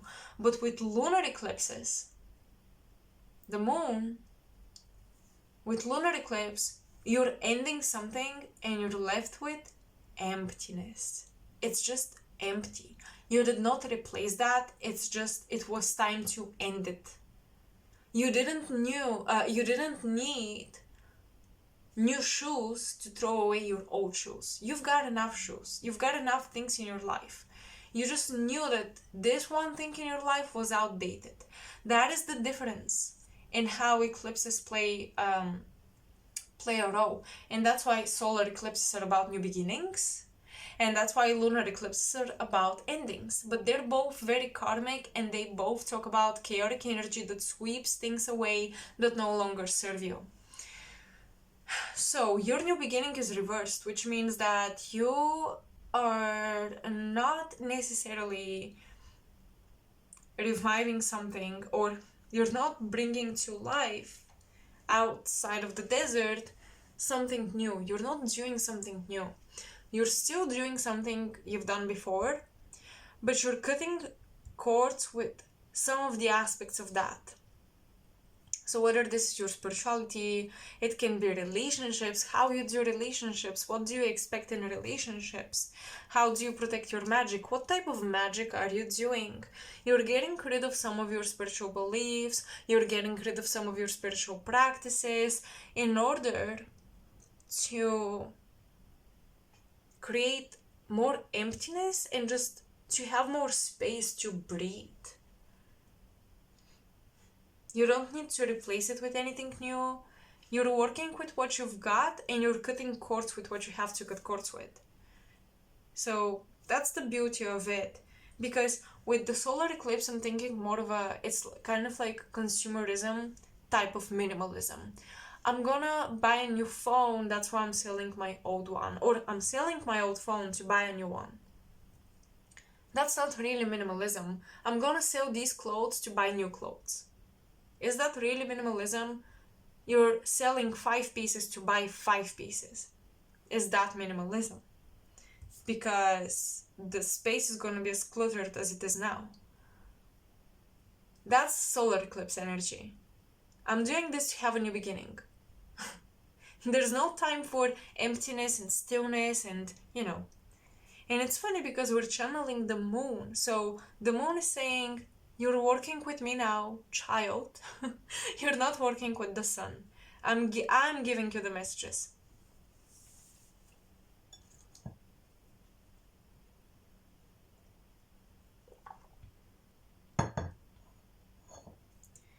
In your dreams, oh wow, some of you are having dreams where you might be attacked or you're watching from afar, and it's almost like the characters in your dreams, when they see you, they attack you, but if they don't see you, you're safe. So your subconscious mind, your moon, right? The subconscious mind is trying to tell you something about you're being afraid to change because change creates, it becomes noticeable. It calls attention in, right? When you change, people notice. Something is off, you're not the same. And you are afraid of attracting attention because if you do, you might get attacked. That's why the moon is reassuring you when you reclaim your powers. First of all, you will be protected. Because you're reclaiming your power, you gotta feel protected when you do that. But sometimes we're vulnerable, right? Especially when we reclaim our power. The moon is telling you learn how to change in silence. That's your learning curve right now. That's what you're mastering right now. Your biggest protection is being silent and invisible. Learn how to transform and change in silence. Don't give too much information. If they ask you questions, what are you doing? You look amazing, like something has changed about you, or you're suddenly not so available, we have not hung out for so long, something like this. Keep it silent, keep it low-key. That is the Jaguar energy. Powerful moves are made behind the scenes, in closed doors, in silence.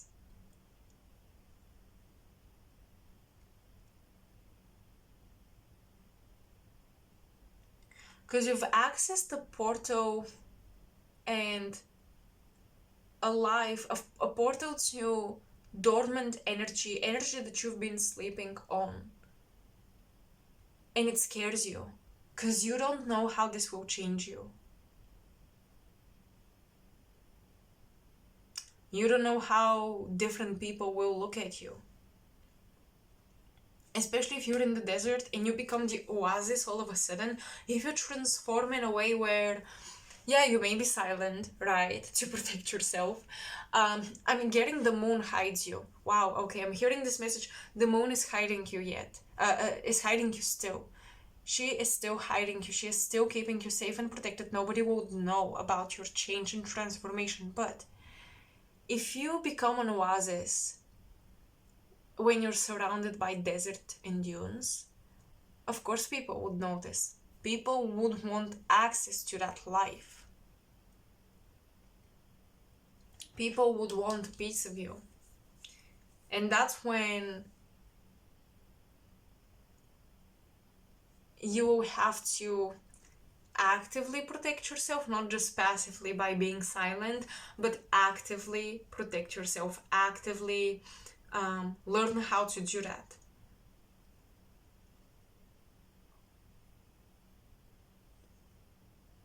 but you're cutting so many cords with the lunar eclipse, especially in relationships, especially with outdated situations in your life, especially with things that are just dead, okay? You're cutting cords, period. And you're kind of allowing that situation that you cut cords with to grow on its own. I feel like there are things in your life that when they're attached to you, they remain afloat. People and situations that, thanks to being part of your life, these people and these situations kind of remain afloat, but you know that they don't have potential for growth. You cut off that limb, and then you see how these situations, they grow into their own pit or chaos, or you see that it was just you holding them to a certain standard. Even if the bar was low, it was still meeting certain standards. But now this person or situation without you, you now see that truthfully it wasn't like, it's not getting anywhere and it's not improving at all, but you're healing. So it's like, yeah, getting out of bullet, getting a bullet out of your body. Oh my god, getting a bullet out of your body, out of your limb, for the wound to heal. And you will heal, but the bullet is useless now. Like, it was used and it's not going to do anything anymore. Take this very bad metaphor, an example, and apply it to, there are people in your life, and there are even like situations such as businesses,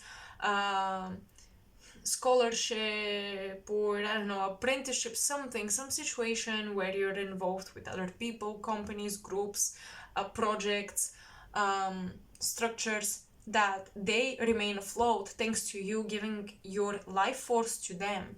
And you realize, oh my god, I've been depleted. Look at me, her body, she's so skinny. The sagginess of the skin and all that, this is not just an old woman, this is a drained person.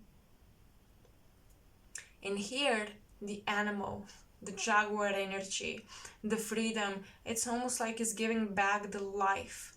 We see a young, beautiful woman, her, her skin is plumper. I mean, you can see flesh on the bones.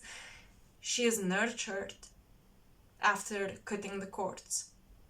And this is you realizing, I've been giving so much of my life force and the sustaining power to so many people connected to me was me. It was not them, it was not anything else or anyone else, it was me. They were taking away from me. So yeah, you're cutting cords and you don't have to replace it with anything else. You're not cutting one friendship to replace it with another, because you do need some emptiness in your life right now to focus on you, to transform your desert into an oasis. Like what Jed has come to you, Inanna has come to you to tell you, I will support you in creating fertility in your life. I will protect you while you do so. The moon is about planting seeds, gestation period, and growth and fertility, right? Jet is connected to the fertile lands, to the Nile River. She's also protecting the pharaohs. Jet will allow you to become the king or the queen of your land and of your life. And at first you're gonna do it invisibly, but then you're going to be recognized for your power and respected for the power and for the way in which you cut out toxicity and you rebuild your health and vitality.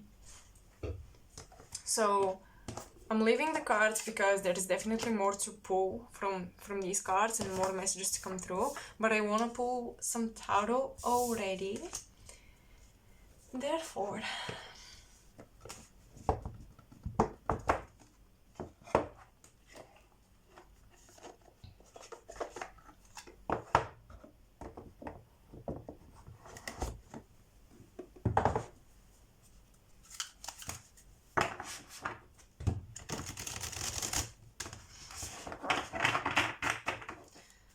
what messages does the moon have for pile 3? Clarify and add to all that we spoke of. 7 of orbs or 7 of swords. This is the moon in Aquarius. You are concerned with the community, with everybody else, with the public eye, with how people see you.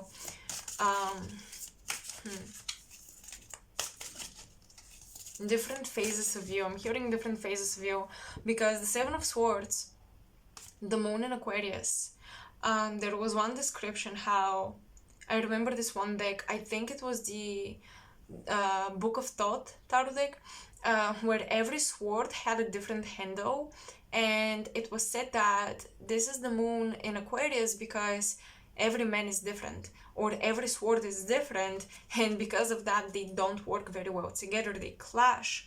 So there is inconsistency. Okay, there is inconsistency in you, not because you're fake or you're inconsistent, but because you're trying to, I feel like you've surrounded yourself with not so homogeneous communities and friends and situations.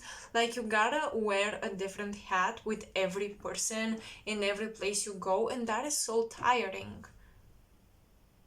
That is tiring.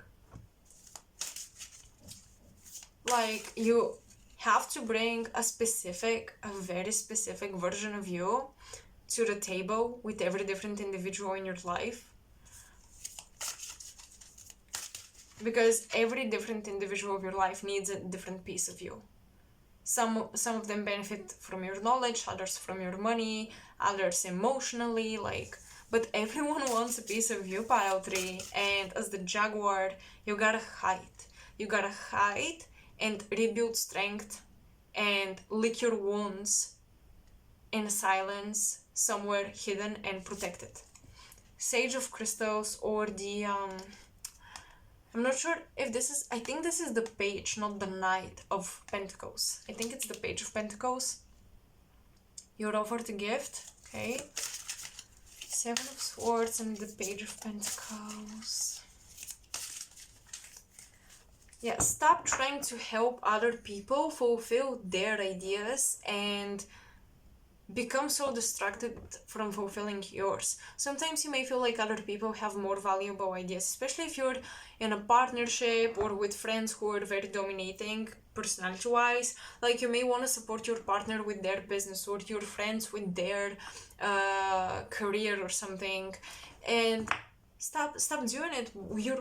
You've wasted so much energy on other people's seeds. You've watered so many other people's seeds. You forgot about your own oasis and you became a desert. But this is changing. This is changing. Look at this.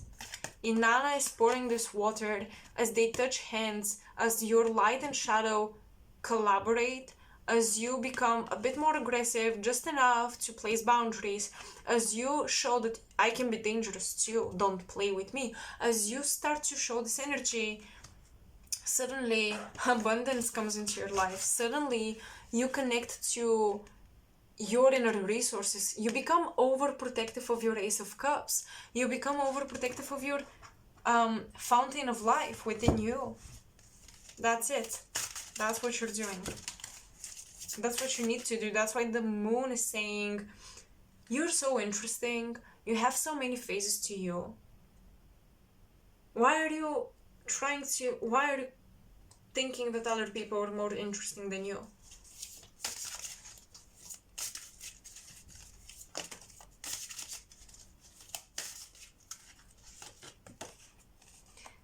The shadow, oh my god. Like, I feel that so many of you are afraid to speak up, embody that Jaguar energy. It's okay to be a little bit dangerous in this world. It's okay. Even, I'm thinking of Isis, for example. She's a beautiful, powerful, solar light goddess. I'm even thinking of Venus. She's connected to love, beauty. But Venus was jealous and vengeful.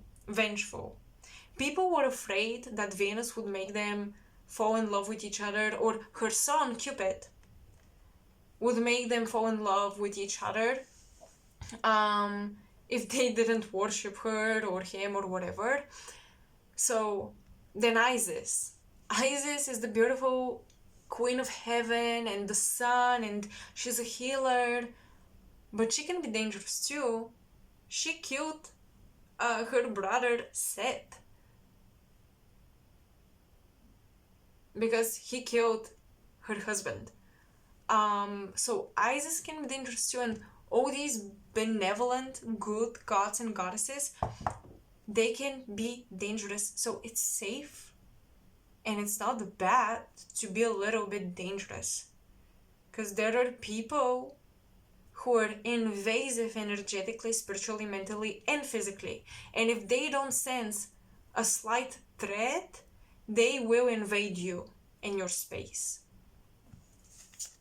So you are uniting with your shadow in a healthy way, where you realize how your shadow can protect you sometimes from certain people who don't understand anything else but your shadow self.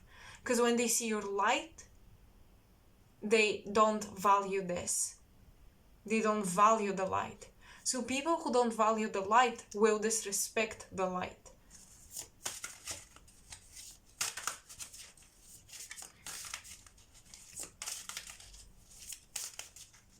A slight danger, okay? Just a little bit, just a tiny bit. Just so that you are safe.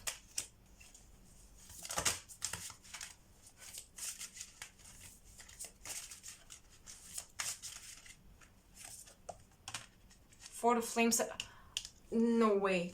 When I was shuffling, I was looking at Inanna and I was thinking, a rite of passage with Inanna, with the star, passing the gates. Like, I was thinking of Mesopotamian, Babylonian architecture. I think it's Mesopotamian. I hope I'm not wrong, because if I am, I would be very embarrassed considering I studied this in art history class. But these gates with the sculpture of Inanna or Ishtar, once again, I always confuse these two, because they were in the same land and they believed in the same exact deities but with different names. So what the hell, history? Okay, we're vibing with history. But yeah, I was thinking of these gates and the Four of Flames with this castle and the entrance and the gates just makes me think of initiation with this goddess. Okay, so some of you, because you also have the desert, and some of you need to either travel or even meditate and channel these sacred sites.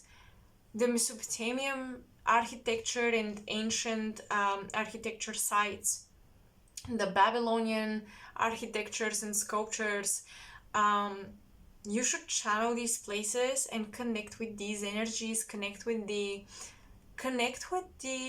archetype of the kings or queens or pharaohs even, because you really need to strengthen your solar plexus. That's why Inanna is initiating you. She wants to strengthen your solar plexus. And I mean, she has the lioness head just like Sekhmet. So Sekhmet, she works with the belly energy, with the belly dance, with the fire in the belly. And you have Four of Flames, and you have the shadow, and it's right here embracing the shadow. So your shadow self is not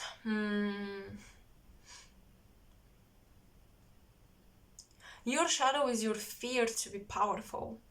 It's not even being too powerful or too controlling or too dangerous.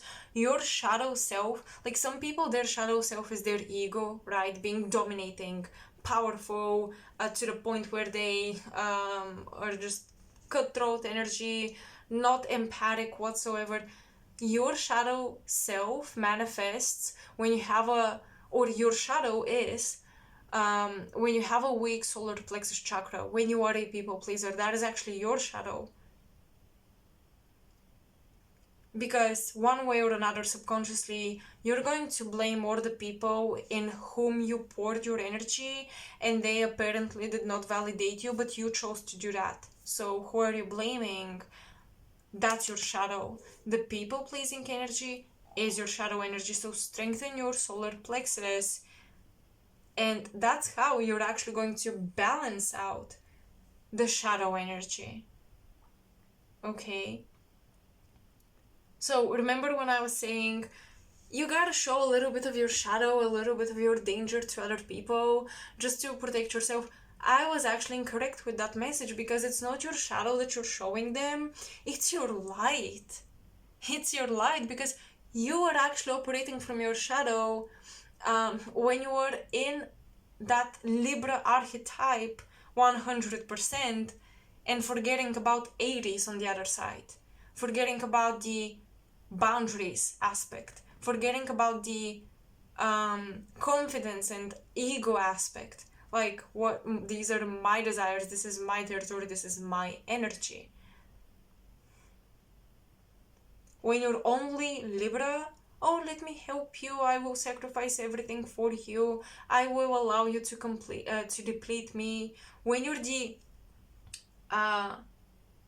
imbalanced Libra, without bringing a little bit of Aries to balance the Libra vibes, to balance the diplomacy with leadership and respect, well, then that is your shadow. So when you're in your shadow energy, you're usually a people pleaser, and you may have a lot of friends, but you may have a lot of fake friends. And when you are in your light, you may have less friends, or less people that you cater to, but your goals and your boundaries are on point, and things are happening for you. You're planting your seeds, you're creating fertility in your life, you're becoming the oasis.